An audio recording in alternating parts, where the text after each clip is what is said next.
Imagine waking up one day and finding yourself with an enormous bag of cash. It might sound like a dream. Whenever you want to buy something, you simply reach into the bag and take out some money. But if that money loses value so quickly that you need to bring an entire truckload of cash just to buy a few basic necessities, the situation becomes something entirely different that was once a reality in several countries that experienced hyperinflation, most notably Zimbabwe and Venezuela. When prices rise at an extraordinary pace, cash becomes physically cumbersome while losing much of its value. At certain points, some merchants even chose to weigh money rather than sit there counting individual bills, simply because the amount of cash needed for a purchase had become so enormous. So, what causes a currency to lose so much of its value? What exactly is hyperinflation? How does it develop? And why can its consequences completely destabilize an entire economy? Let's take a closer look. First, we need to distinguish between inflation and hyperinflation. Inflation occurs when the overall prices of goods and services increase over time. As a result, the same amount of money buys fewer products than it did before. Put simply, the purchasing power of the currency declines. For example, a few years ago in Vietnamese dong, if that same product now costs 20,000 dong, the difference may be an indication of inflation. Of course, the price of a single product is not enough to determine the inflation rate of an entire economy. Economists need to track a much broader basket of goods and services. There are several different mechanisms that can cause inflation. One is known as demand pull inflation, when consumer demand rises sharply while supply fails to keep up.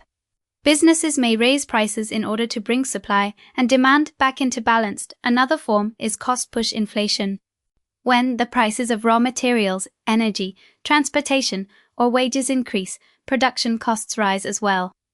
Businesses may then have to raise their selling prices to offset those additional expenses. However, hyperinflation is a much more serious situation. There is no single threshold universally accepted by every institution and economist for defining hyperinflation. One well-known approach in economic research considers an economy to be experiencing hyperinflation when prices rise by at least 50% within a single month. At that rate, the purchasing power of a currency can collapse dramatically in a very short period of time. The most frightening aspect is not simply that prices become high, but that they rise so rapidly that individuals and businesses can no longer adapt. Imagine that a product costs 100 units of currency today. If the price rises to 150 a few weeks later, consumers may still be able to adjust their spending plans. But if prices continue to skyrocket from one day to the next, people will no longer want to hold cash for long because the same amount of money could buy less tomorrow than it can today as confidence in the currency deteriorates. People tend to convert their money as quickly as possible into goods, foreign currencies, or assets they believe are more likely to retain their value. This can increase the velocity of money and potentially make the inflation problem even worse. So why can a country end up in such a situation? There are many possible causes.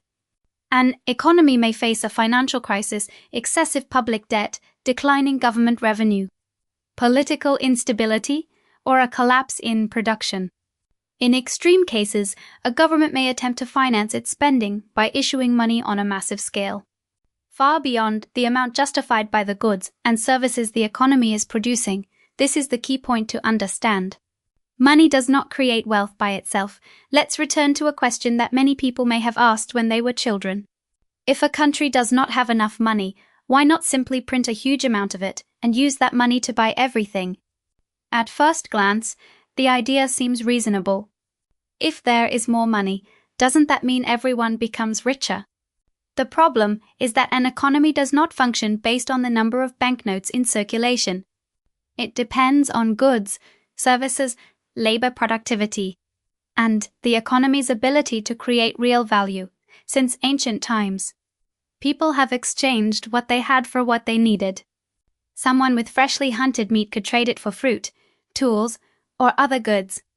Money eventually emerged as a medium that made these exchanges more convenient. In other words, Money functions as a tool that represents value within an economy. If the money supply increases extremely rapidly, while the supply of goods and services does not grow at a similar pace, then too much money is competing for a relatively limited amount of goods. As a result, prices tend to rise. The situation becomes especially dangerous when the government continues printing money to cover financial shortfalls while public confidence deteriorates. At point, a vicious cycle can develop. Prices rise gives workers demand higher wages gives production costs increase gives businesses raise prices again, gives people rush to spend their money gives the currency loses even more purchasing power gives the government feels pressured to inject even more money into the economy. If this cycle is not brought under control, the economy can move toward an extremely dangerous state. Money may still exist in physical form, but its essential functions and usefulness are gradually disappearing. That is also why, during hyperinflation crises, people can hold millions or even billions of units of currency in their hands and still not feel wealthy. A huge number printed on a banknote means very little if the amount of goods it can buy keeps shrinking. Money is essentially a tool that makes it easier for people to exchange goods and services.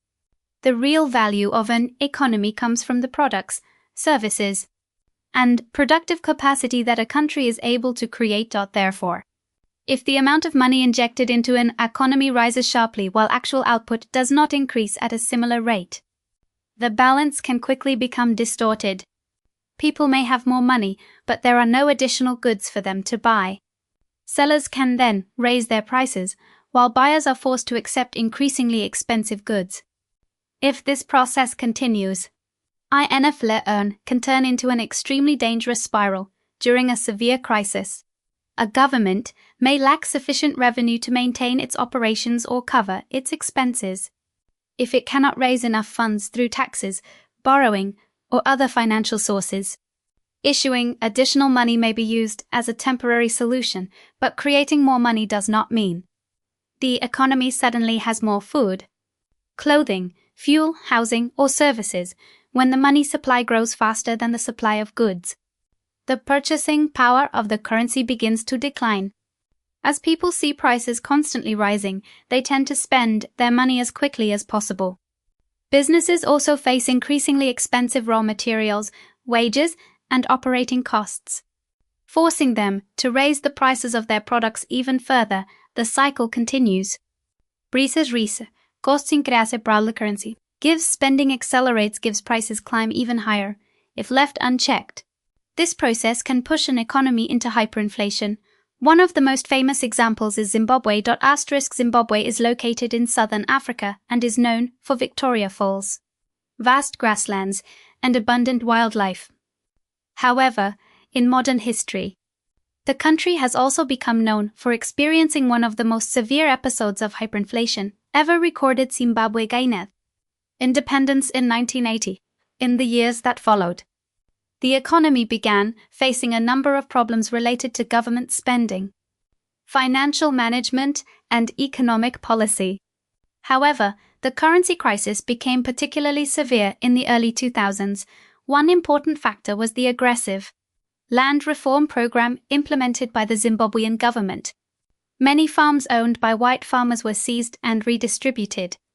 This process caused major disruptions in the agricultural sector, which played an important role in the country's economy. Agricultural production declined, leading to food shortages and reducing the country's foreign exchange earnings. As production fell, many other sectors of the economy were also affected, with government revenues weakening.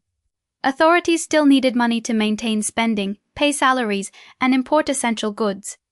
As access to external financing became increasingly limited, the central bank began issuing larger and larger amounts of money.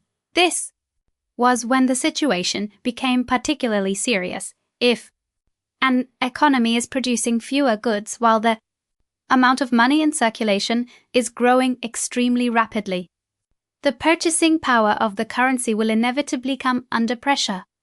As people realized that their money was losing value every day, Confidence in the local currency also began to deteriorate, and once confidence disappears, people no longer want to hold on to their money. They try to convert their cash into goods, foreign currencies, or anything else that can preserve its value more effectively. Businesses also have to adjust their prices constantly to prevent the money they receive today from becoming virtually worthless the next day.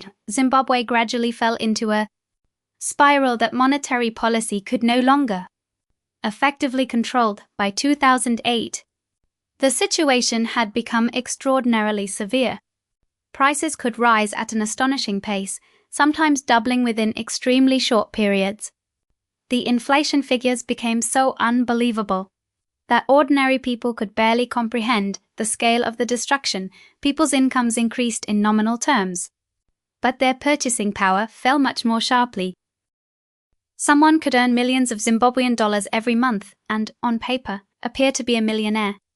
But if a loaf of bread also cost millions of local currency units, the title of millionaire no longer meant much.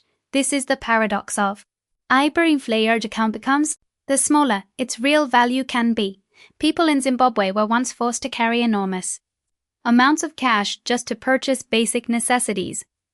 Banknotes with increasingly higher denominations were issued in an attempt to keep up with the demands of everyday transactions. At its peak, Zimbabwe issued a banknote with a face value of 100 trillion Zimbabwean dollars. Yet, even a note bearing such an enormous number quickly lost so much value that it could barely buy any goods. Imagine holding a banknote worth 100 trillion. Just looking at the number, you might think you were holding an enormous fortune.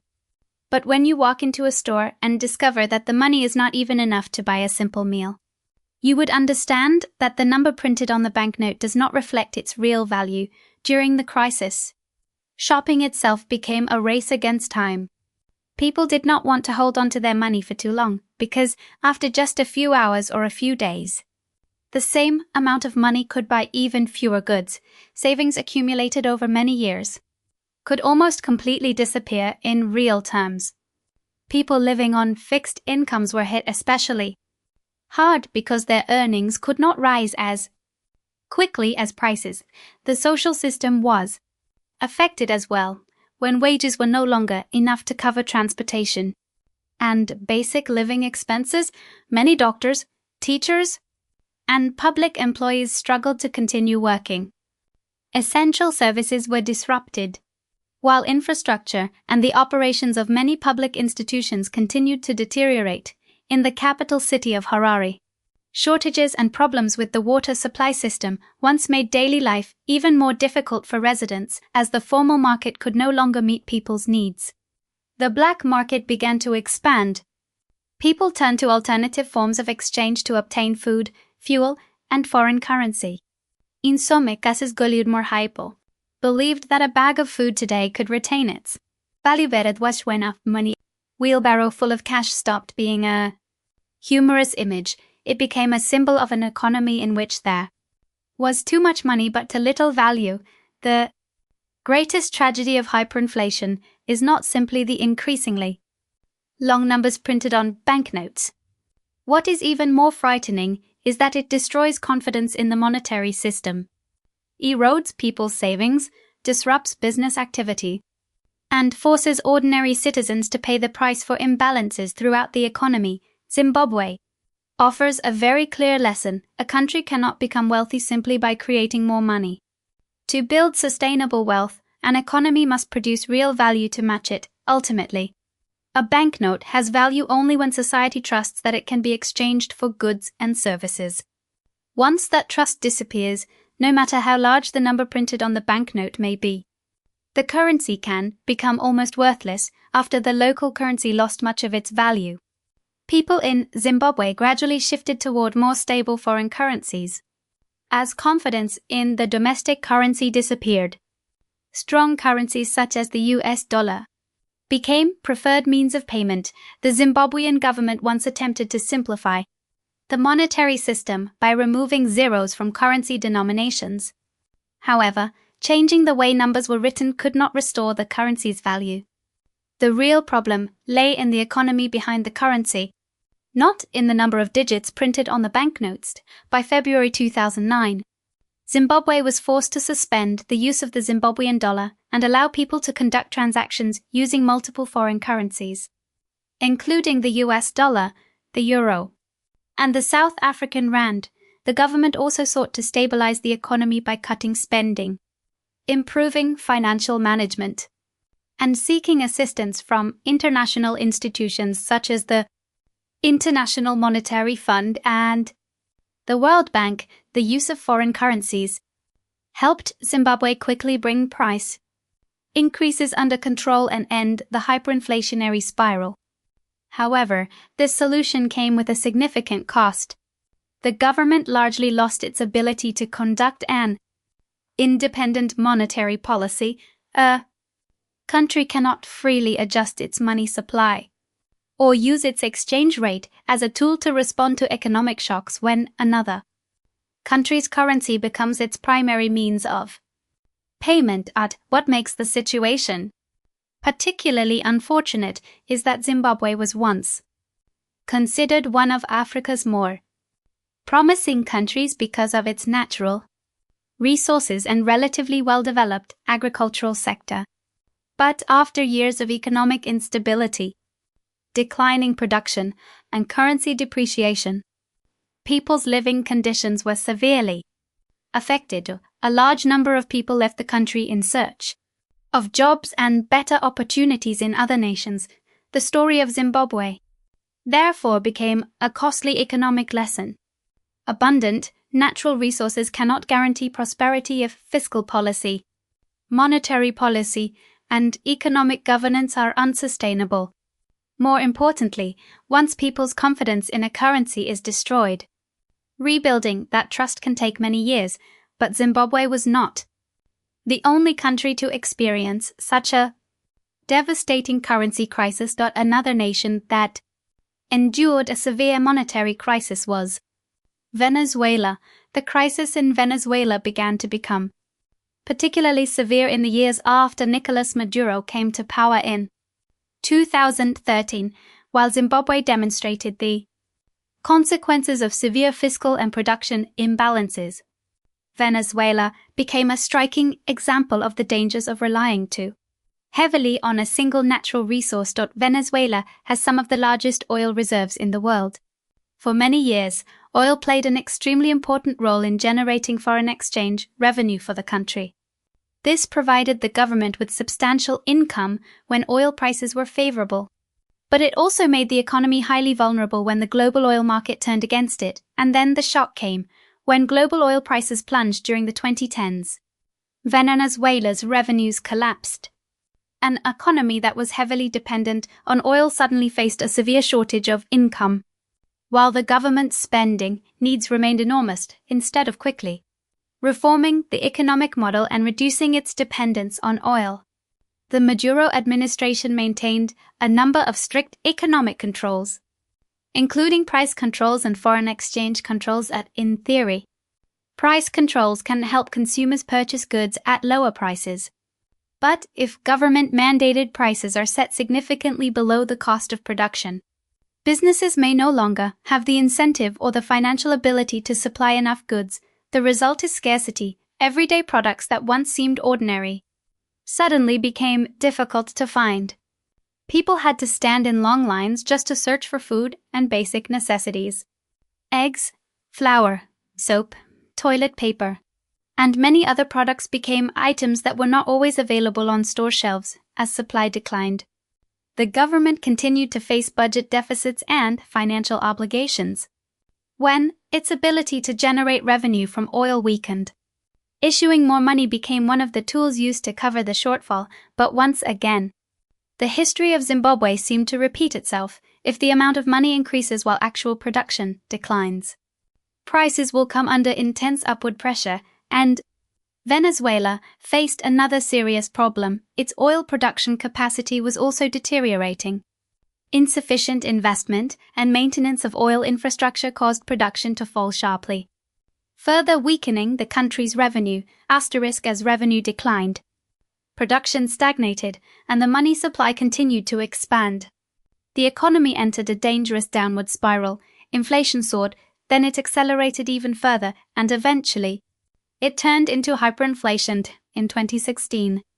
Venezuela declared a state of emergency as the economic crisis continued to worsen. Inflation had already reached extraordinarily high levels. By 2018, the International Monetary Fund estimated that Venezuela's inflation rate had reached approximately 1 million%. This was no longer a number that an ordinary person could easily comprehend. Imagine that a product costs 100 currency units today. In a normal economy, it might take years for its price to double. But during hyperinflation, prices can rise so quickly that price tags may need to be changed constantly. Asterisk. The Venezuelan currency was losing value so rapidly that people no longer wanted to hold cash. They tried to spend their money as soon as they received it or convert it into goods, foreign currency, or other assets that were more likely to preserve their value. Enormous sums of money began appearing in everyday transactions.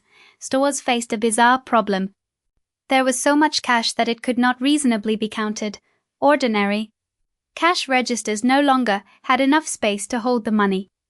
Employees had to use large bags, boxes, or other containers to store stacks of banknotes, and when sitting down to count every individual bill became too time-consuming. Some stores adopted a method that sounds almost unbelievable but was actually faster. They weighed the money instead of counting it. That was the paradoxical image of hyperinflation. A person could carry an enormous bag filled with cash and still be unable to afford a full meal. The value of money is not determined by how many banknotes you possess, but by the amount of goods and services those banknotes can actually buy. Venezuela, therefore, became one of the clearest examples of what can happen when an economy becomes overly dependent on a single source of revenue. Production declines, economic policies become severely imbalanced, and confidence in the domestic currency collapses.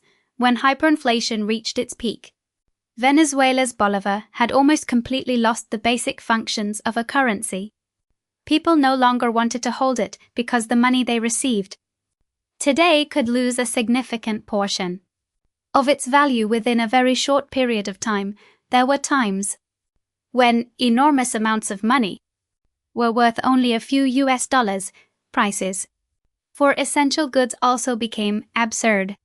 Some everyday purchases required people to carry millions of bolivars just to buy food or basic household necessities, as cash became practically worthless. People began finding other uses for it.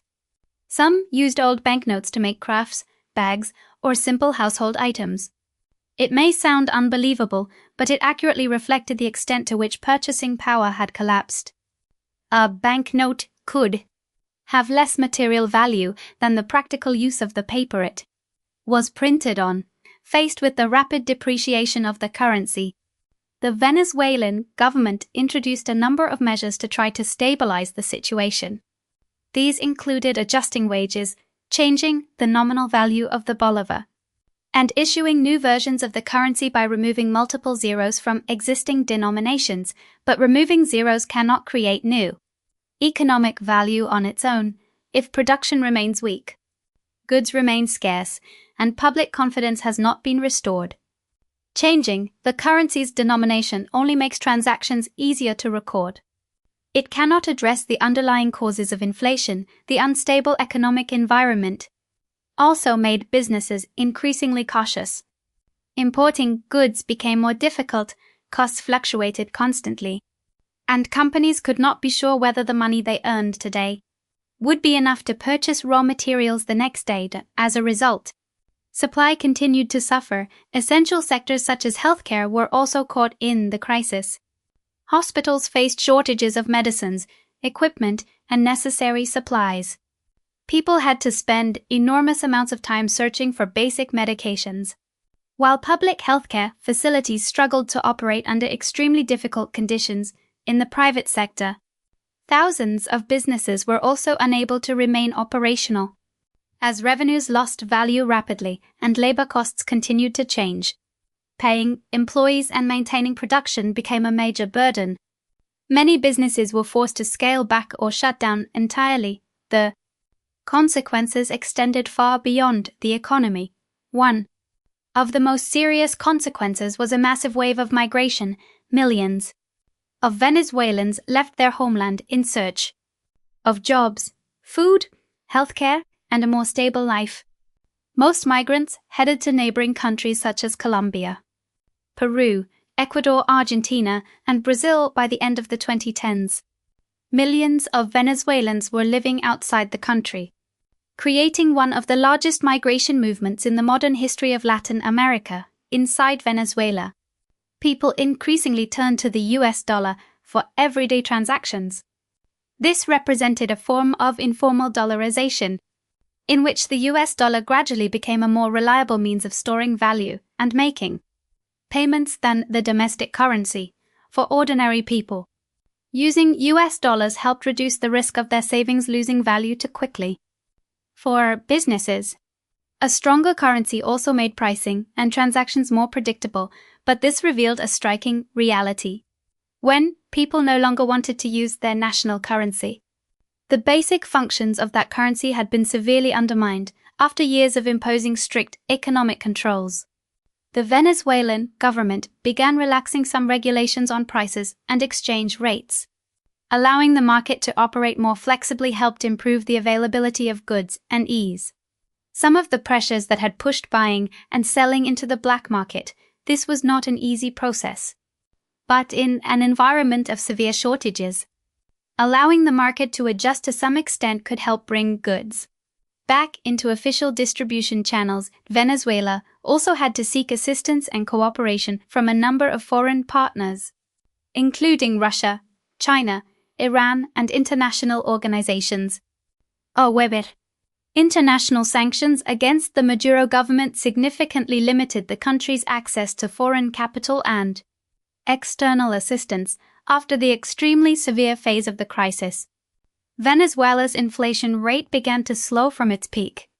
The economy showed some signs of recovery, partly driven by oil activity and changes in economic policy. However, slowing inflation does not mean that all problems have disappeared. An economy may escape a period of hyperinflation, while still requiring many years to restore purchasing power, rebuild its productive system, and, most importantly, regain public confidence.